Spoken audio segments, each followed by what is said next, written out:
ఏపీలో ఉపాధ్యాయ అభ్యర్థులు ఫుల్ ఖుషీలో ఉన్నారు.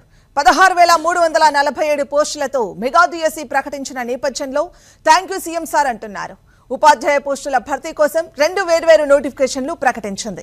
ప్రభుత్వ, జిల్లా పరిషత్, మండల పరిషత్, మున్సిపల్ స్కూళ్లు, మున్సిపల్ కార్పొరేషన్ స్కూళ్లు, గిరిజన సంక్షేమ ఆశ్రమ పాఠశాలలు, జువైనల్ సంక్షేమ విభాగంలో వ్యాయామ ఉపాధ్యాయ పోస్టులు, స్పెషల్ ఎడ్యుకేషనల్ ఎస్టీటీ పోస్టులకు ఒక నోటిఫికేషన్ ఇచ్చింది. మోడల్ స్కూళ్లు, సంక్షేమ సొసైటీల్లో పోస్టులకు మరొక నోటిఫికేషన్ జారీ చేసింది. నిన్నటి నుంచే దరఖాస్తుల స్వీకరణ ప్రారంభమైంది. అభ్యర్థులు మే 15వ తేదీ వరకు పాఠశాల విద్యాశాఖ వెబ్సైట్ ద్వారా దరఖాస్తు చేసుకోవచ్చు.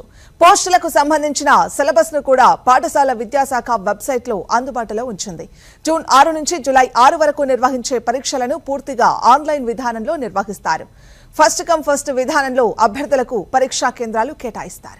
డిఎస్సి దరఖాస్తులకు ప్రభుత్వం వయోపరిమితిని సడలించింది. 2024 జూలై 1 కటాఫ్ తేదీతో 18 నుంచి 44 ఏళ్ల వయసున్న వారు దరఖాస్తు చేసుకోవచ్చు. రిజర్వ్డ్ కేటగిరీ అభ్యర్థులకు గరిష్ట వయోపరిమితి 49 ఏళ్లు, దివ్యాంగులకు 54 ఏళ్లుగా నిర్ణయించింది. మరిన్ని వివరాలకు అభ్యర్థులు పాఠశాల విద్యాశాఖ వెబ్సైట్ ను సందర్శించవచ్చు. గత డిఎస్సి సమయంలో ఉన్న ఎస్టీటీ పోస్టులకు అర్హత విషయంలో స్పష్టతనిచ్చింది. సుప్రీంకోర్టు తీర్పు ప్రకారం ఎస్టీటీ పోస్టులకు డిఈడి లేదా డిప్లొమా ఎలిమెంటరీ ఎడ్యుకేషన్ విద్యార్హత కలిగిన వారు మాత్రమే అర్హులు. ఇంటర్లో 50% మార్కులు, ఎస్టీ, ఎస్సీ, బీసీ, విభిన్న ప్రతిభావంతులు అయితే 45% మార్కులు సాధించి ఉండాలి.